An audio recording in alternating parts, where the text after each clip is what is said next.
What we're talking about today is the rational root theorem, which is exactly what we did last time, except today we're going to look at what happens when the leading coefficient is not equal to 1. So that's the big difference from today versus last time. So the rational root theorem, this is what we talked about last time, is P over Q. We said factors of the constant term, which was a sub 0, divided by Q, which is the factors of the leading coefficient.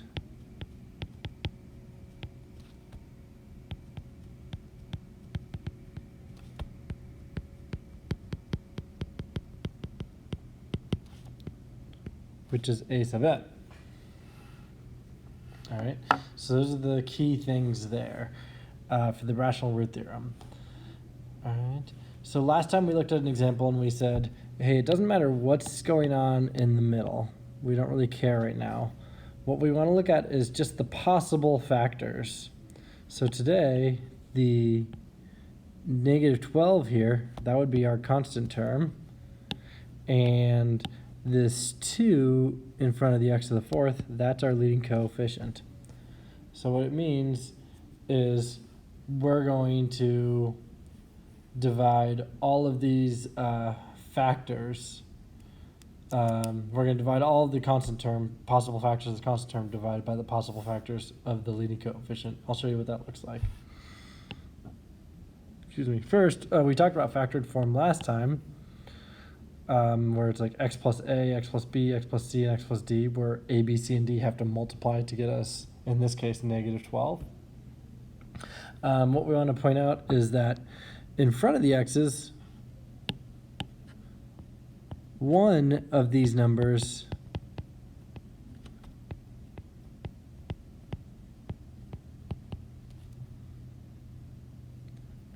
has to be a 2.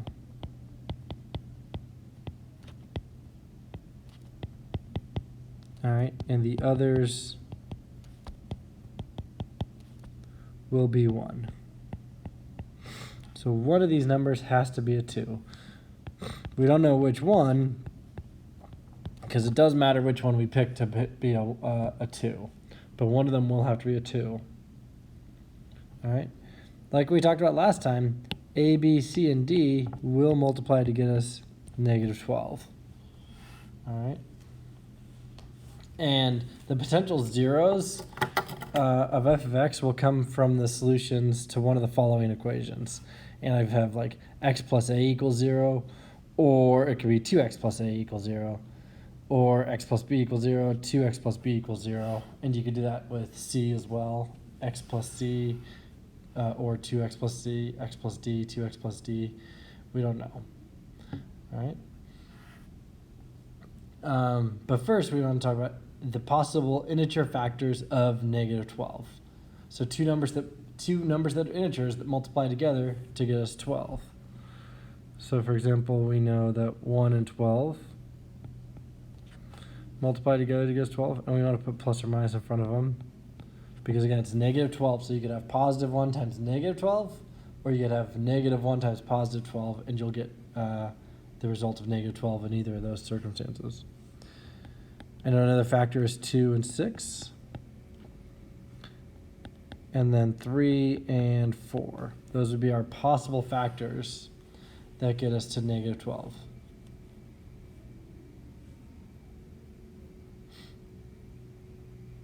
Okay, dividing these values by 2, in this case, the factors of an, gives us the following list of potential zeros. So, like we did last time where I said, at the very start of your homework, list all of the potential zeros. That's what I want to do here. I want to say, okay, well, there's 1, 2, 3, 4, and 6, all plus or minus, and 12.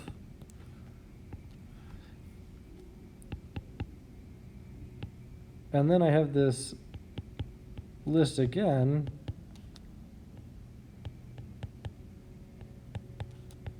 I'm going to list it one more time.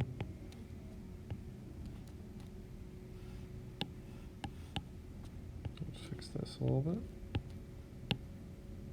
Except on the second list, I'm going to say, let's divide everything by 2.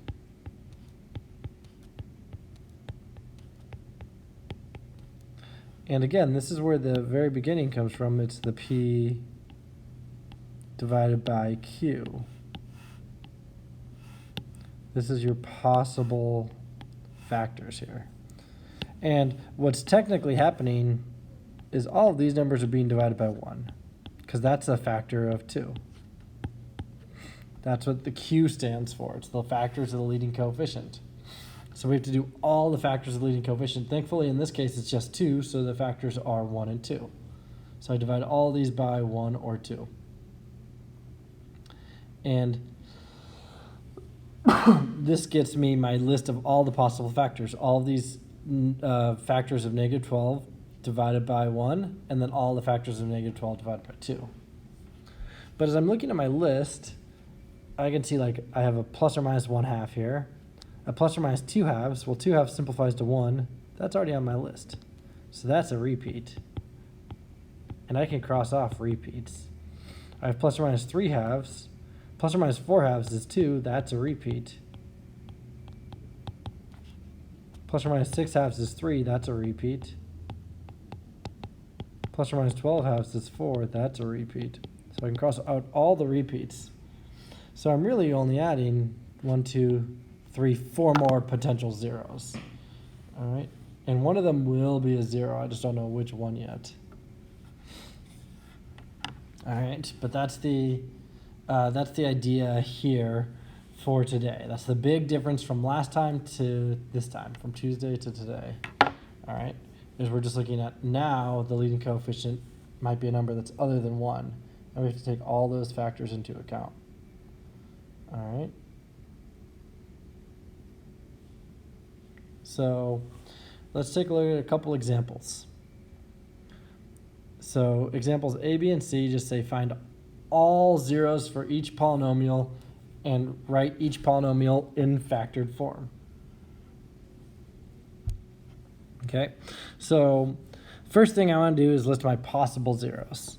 I see I have a positive 15 there, which we worked with that one last time.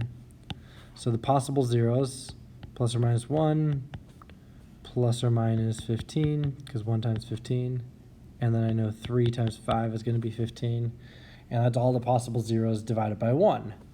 But because I have a 2 here, I have to do all these possible zeros divided by 2 as well.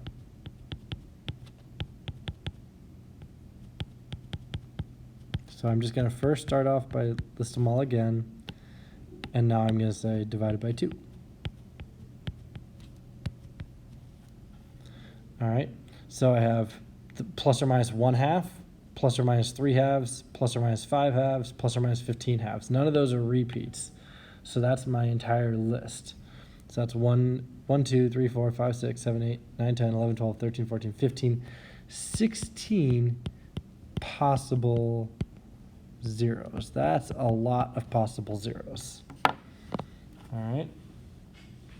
So what I need to do then is I need to say, what I could do is I could use polynomial long division and say, hey, let's just go ahead and look for a possible 0.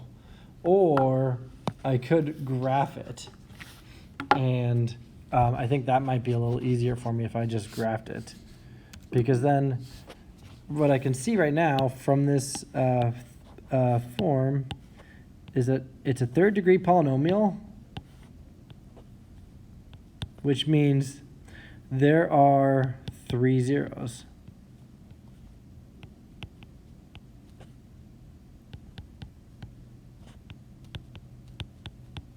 So I have 16 possible zeros, but because it's third degree polynomial, I know there are only 3 zeros. So it's going to be easier for me to graph than it is to try synthetic division and guess and check. So what I'm going to do then is I'll graph this thing. Oops. And I'm going to share my screen with you so you guys can see it.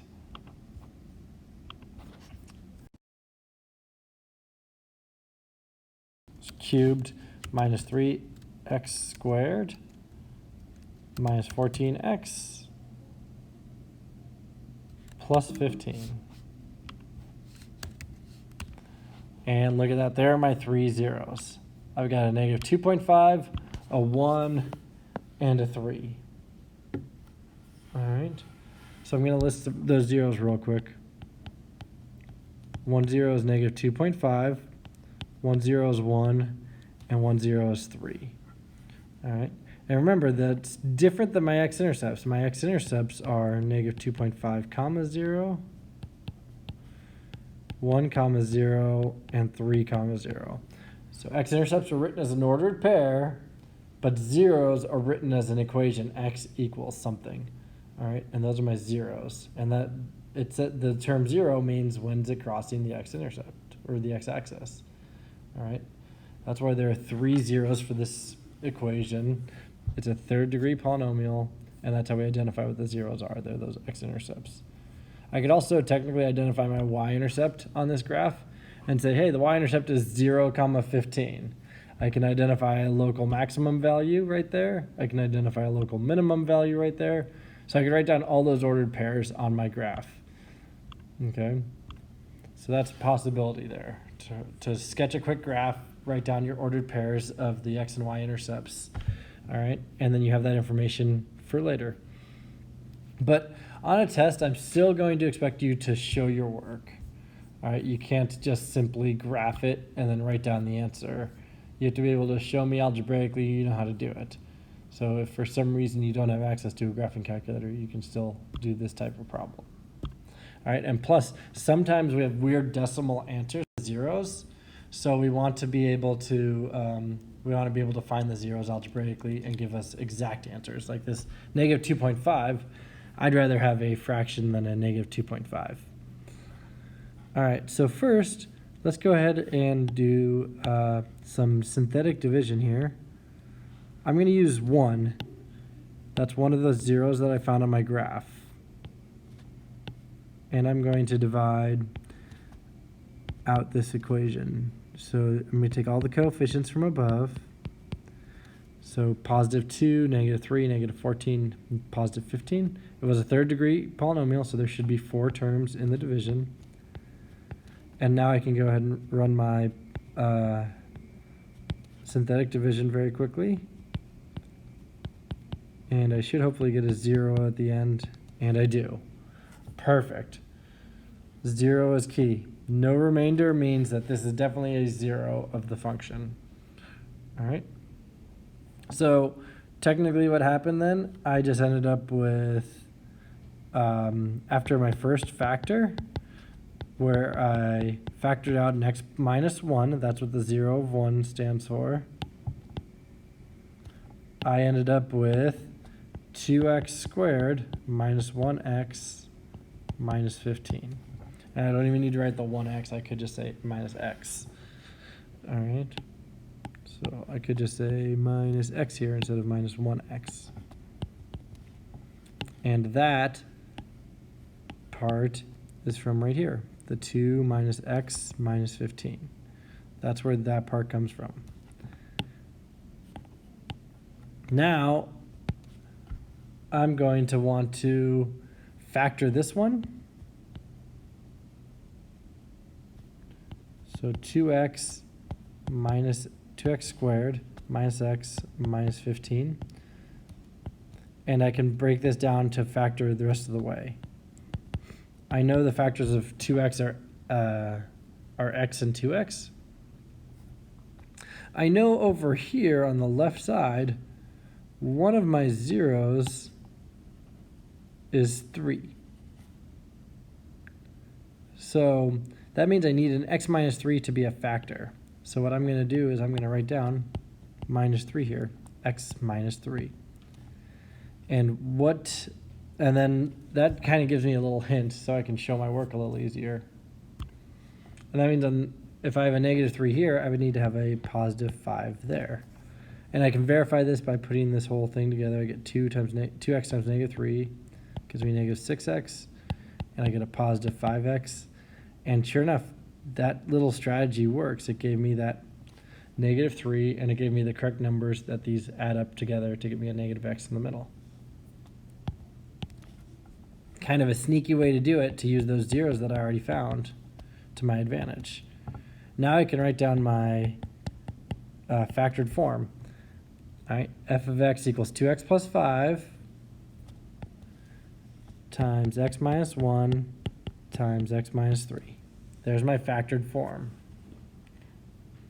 And then remember, factored form is always in integer values. You never want to have, so you never want to have a decimal in factored form, and you never want to have a fraction in factored form. So what happens is I want to find my exact zero. So negative 2.5 wouldn't be accepted because it's a decimal zero. So you need to find the fraction. And the way we're going to do that is we're going to take our factored form here at the end and convert it. So convert them to zeros. So I'll start with an easy one. X minus 1 equals 0. I add 1 to both sides. I got x equals 1. Perfect. That checks out. I already had that on my list. Another one was x minus 3 equals 0. I add 3 to both sides. I got x equals 3. Perfect. That was on my list of zeros as well. The last one, 2x plus 5 equals 0. I'm going to subtract both sides by 5. Subtract 5 from both sides, I should say. And then I'm going to divide both sides by 2. So I get x equals negative 5 halves.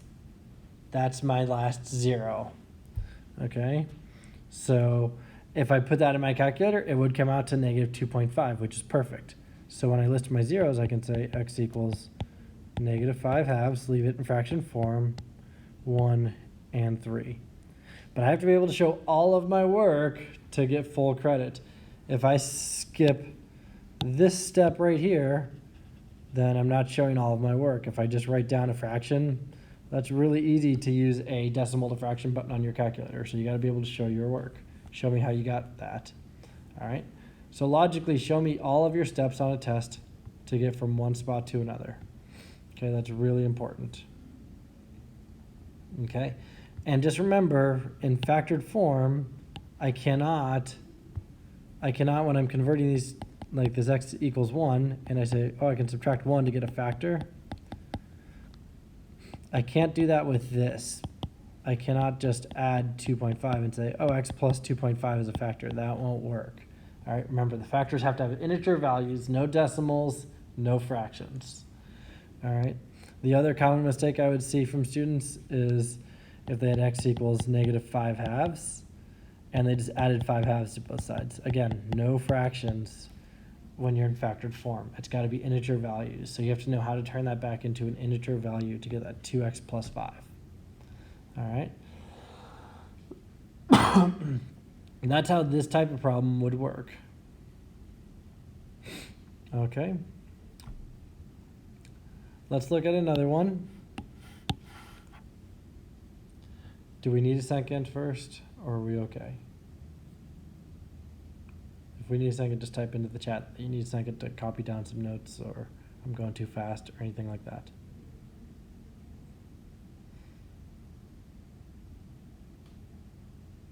All right, looks like we're doing great then. So for example B, list all the possible zeros. I see a 6 and a 3. So first, the factors of 6 are plus or minus 1, plus or minus 2, plus or minus 3, plus or minus 6. That's all the possible factors of 6. And then I have to say the factors of 3. Well, these are all already divided by 1, so now I have to divide them all by 3, because that's another possible factor of 3. So 2/3, 3/3, and 6/3.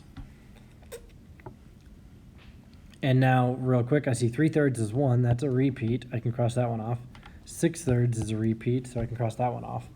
So there are 1, 2, 3, 4, 5, 6, 7, 8, 9, 10, 11, 12 possible zeros here.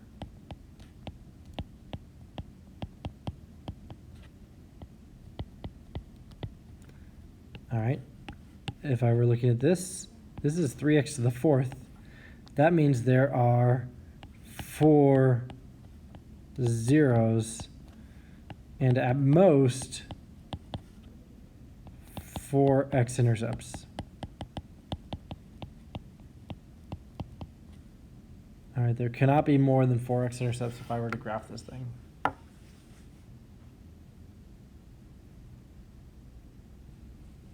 Okay, so that's what this looks like right now. I just had a question said, how come I'm not showing that I'm divided by 1? Because when I divide by 1, anything divided by 1 is just that number. So technically, writing this list right here, 1, 2, 3, and 6, that is dividing by 1. I don't need to physically show it if I don't want to. All right, I did the same thing up here in example A, 1, 3, 5, 15. That is dividing by 1. Okay, so I don't need to write the dividing by 1 down. If you want to write the dividing by 1 down, you can, but you don't have to. Okay, that's why we don't have to show it, because anything divided by 1 is just going to be that number. How do we know what numbers to divide the factors by? Good question. What we do there is we look at this number right here, and we say, what are the factors of 3? Well, there's 1 and 3. Those are the factors of 3. So that's how I divide these by 1 and divide these by 3. Okay, that's where that number comes from. All right. So there's my last list of possible zeros. All right. Now, this one I could graph it again and try and identify my x-intercepts. All right. Or my x-intercepts, or my, what is it? My zeros, looking for my zeros. Okay, so a couple quick questions here before we move on, because we're still struggling on this a little bit. So it says, like, what if the number was 12x to the 4th instead of like 3x to the 4th? So that means I would have to divide by all the factors of 12. So let's say if I had something like 12x to the 4th plus stuff plus 3. Well, the possible factors of 3 are 1 and 3. The possible factors of 12 are 1, 2, 3, 4, 6, and 12. So what I would have to do is I would have to do 1 and 3 divided by 2. I'd have to do 1 and 3 divided by 3. I'd have to do 1 and 3 divided by 4. I have to do 1 and 3 divided by 6. And I have to do 1 and 3 divided by 12. Do you guys see that? How that works? That's how this leading number works. I'd have to divide it by all the possible factors. That's why I've given you numbers like 2 and 3, so there's not a ton to divide by right now. If I was really mean, I could give you something like a 12 and make you divide by all those values, but that's what's happening here. Okay? Does that help explain that part, hopefully? So that's how the front number works. I've already done all the possible factors, and then I'm dividing by all of those possible factors here. 2, 3, 4, 6, and technically I would do 12 as well, which I didn't write down here. And now there would be some repeats, because like there's a 3/12 is the same as 1/4. 3/6 is the same as 1/2. 3/3 is the same as 1. So I could I can cross out my repeats. I don't need to double count those. All right, but that's the idea here. All right, so let's go ahead and look at our Desmos again. We're gonna find the zeros here on the graph. Okay. Where is it? Desmos. Sure. This equation was 3x to the 4th minus 5x cubed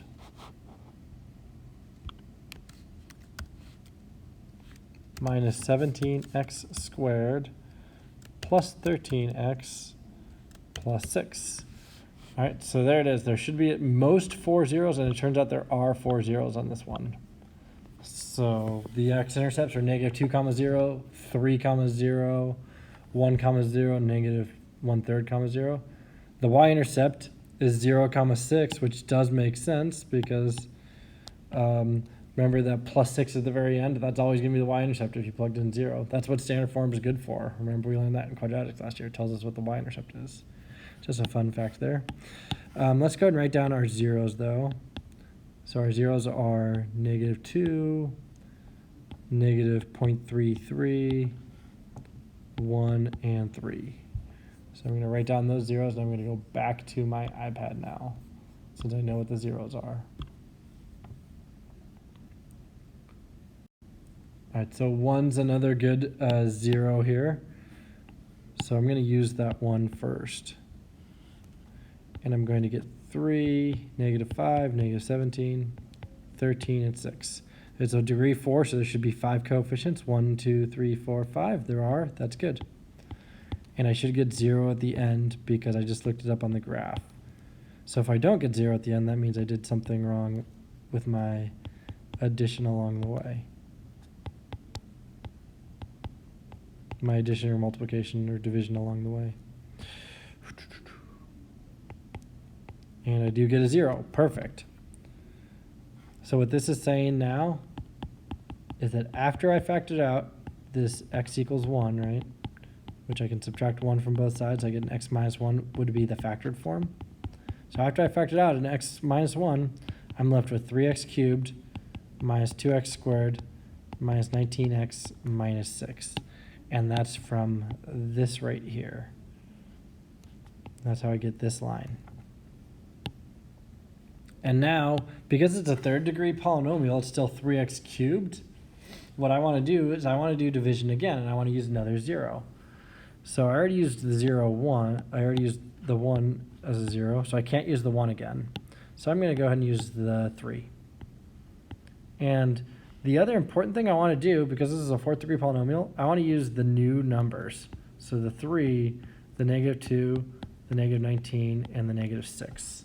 Don't use the original numbers from the original equation, because then you'd still end up with a degree 3 polynomial. So you want to be able to get down to a degree 2 polynomial. So now we're just going to divide the result. All right.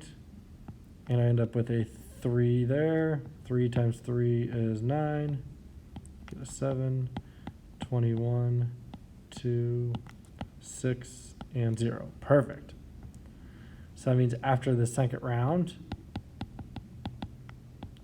where I did an x minus 1, and now I've also divided out an x minus 3, I'm left with 3x squared plus 7x plus 2. Okay.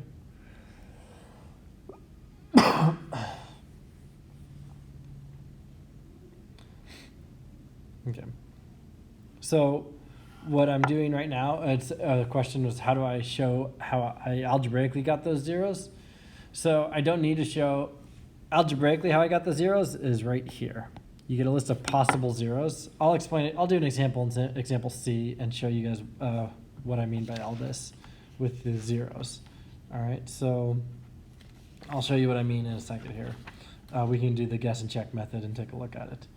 All right, instead, and that'll hopefully answer your question, Presley. So let's get to example C before we talk about that part. So we got this done down to a squared function, and now I can go ahead and try and do a box method for this one. 3x squared plus 7x plus 2.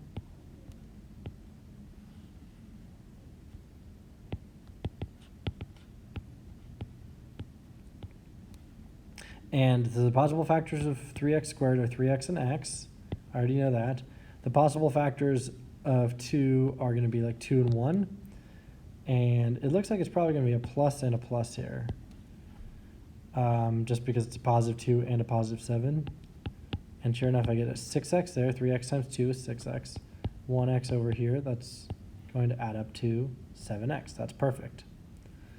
So my final result in factored form, I had the looks like I'm going to have a 3x plus 1, an x plus 2, x minus 1, and x minus 3. The order doesn't matter how I write them at the end. Order doesn't matter. That's just how I wrote them down. You can just write those 4 terms. And it's a 4th degree polynomial in factored form now. Okay. And then to find my zeros, I already know that like this one's going to be a -2. That's good. And then the next one, the weird one, is like this 3x plus 1 equals 0. I subtract 1 from both sides. I get 3x equals -1. I divide both sides by 3, and I get x equals -1/3. That's a 0. And then I already had the 1 and the 3. So my zeros are x equals -2, -1/3, 1, and 3. All right, that's how I would do my zeros here. Okay. So we'll look at one more example today. And on this last example, I'm going to try and answer Presley's question about how do I show algebraically to get those zeros, because that's a great question. All right. So the first things first, I have a -6. So I know the factors of -6 are going to be plus or minus 1, 2, 3, and 6. And then because there's a 6 leading coefficient, those factors are going to be the exact same. So that means I'm going to have to divide all these by 2.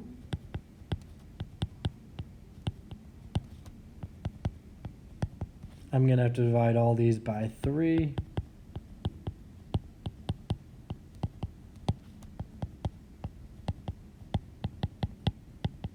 And I'm going to have to divide all these by 6.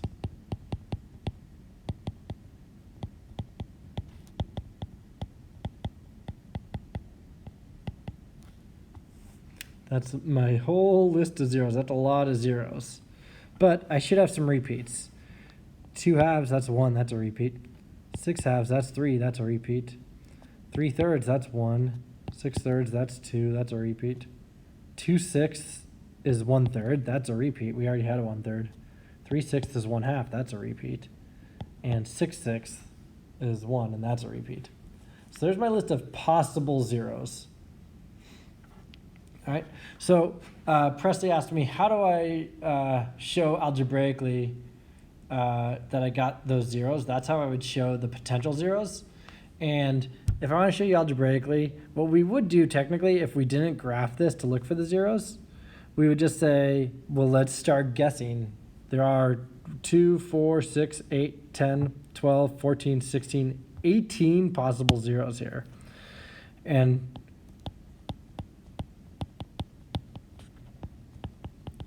out of those 18 possible zeros, 4 of them will be real, at most, we'll have 4 zeros for this equation.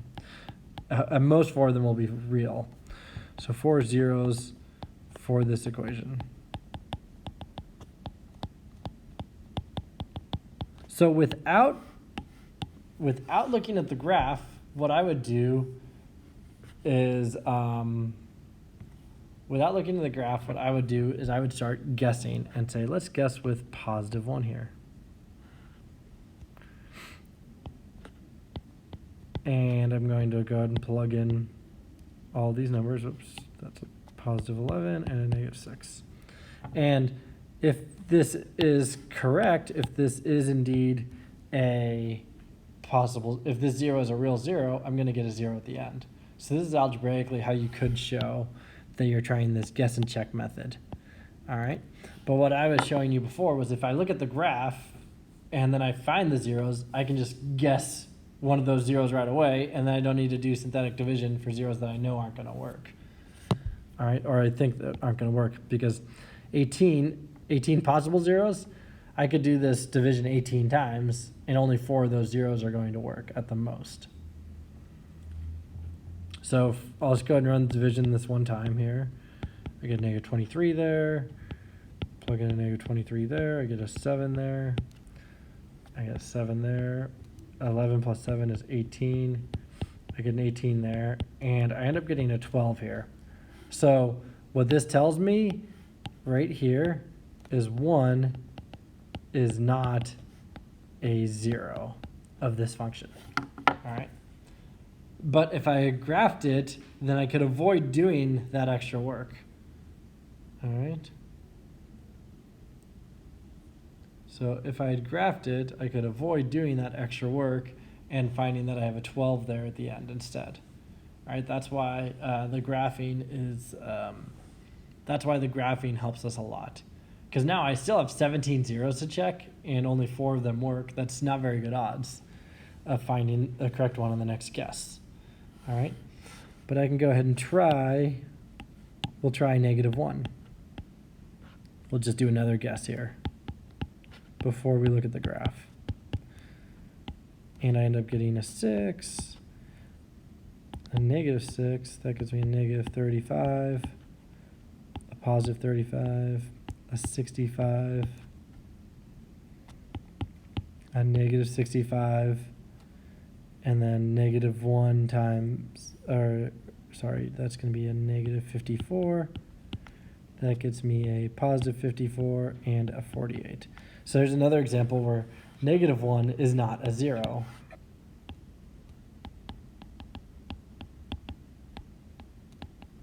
Okay, so this is why I like to graph instead.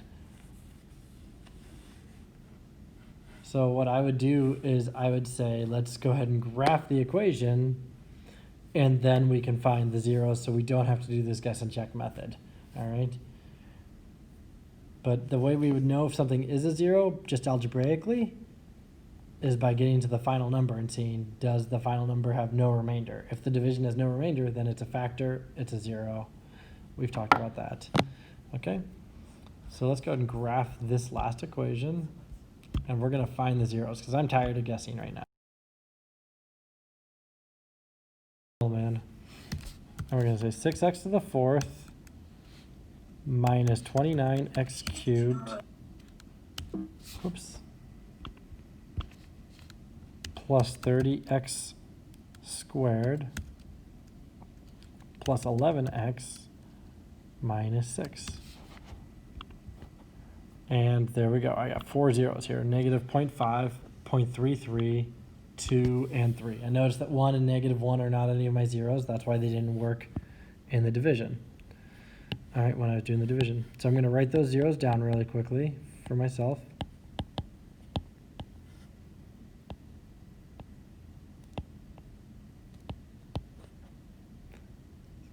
So hopefully I recognize that, like, oh, -0.5, that's going to be -1/2. 0.33, that's going to be 1/3. You might be able to recognize that off the bat. That could help you along the way. All right. Okay, so now I've got these 2 zeros. I'm going to go ahead and now show with my division that I can find the zero and break down this problem.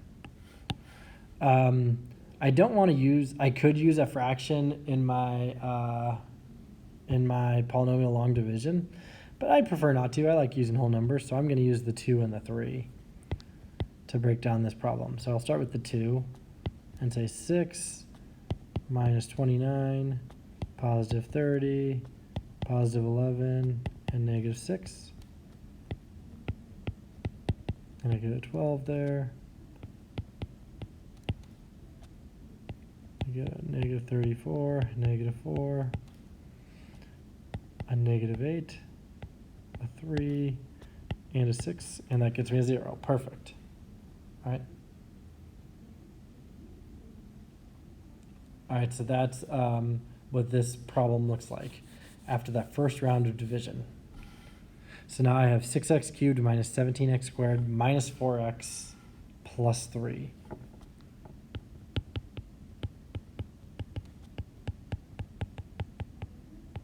And that's after I factored out an x minus 2. So that's what this equation looks like right now. Now I'm going to try and factor out a 3. I know that one's also a 0. And I'm going to use the new numbers that I just found.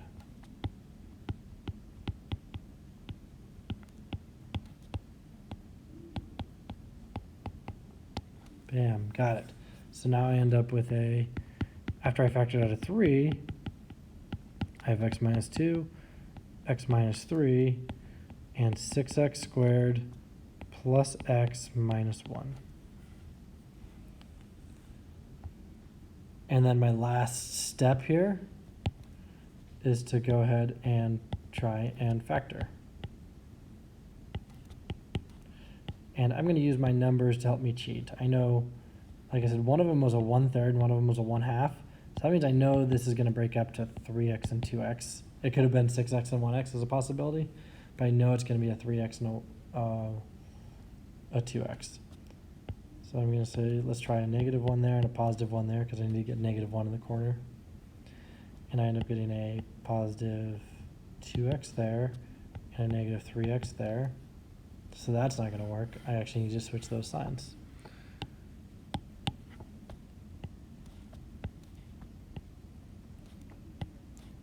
So I should end up with a, switch the signs, so try it again. A positive there, that's going to get positive 3x, and a negative there, that's going to give me a negative 2x. That gives me a positive 1x in the middle. So now I know what my factored form looks like. I'm going to have a 3x minus 1, a 2x plus 1, an x minus 2, and an x minus 3. There's my factored form. And then the last part is to go ahead and write the zeros. So 3x minus 1 equals 0. I add 1 to both sides. I get 3x equals 1.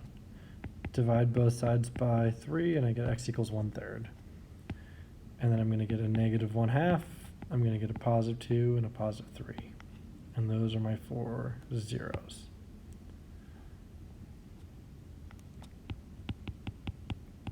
Again, make sure you're showing your work when you're doing these problems. Show me how you got there. All right, don't skip steps. All right, it's a lot of work, but this is kind of the peak of everything we've been talking about. All right, the peak of what we've been learning. Okay, so on your test next week,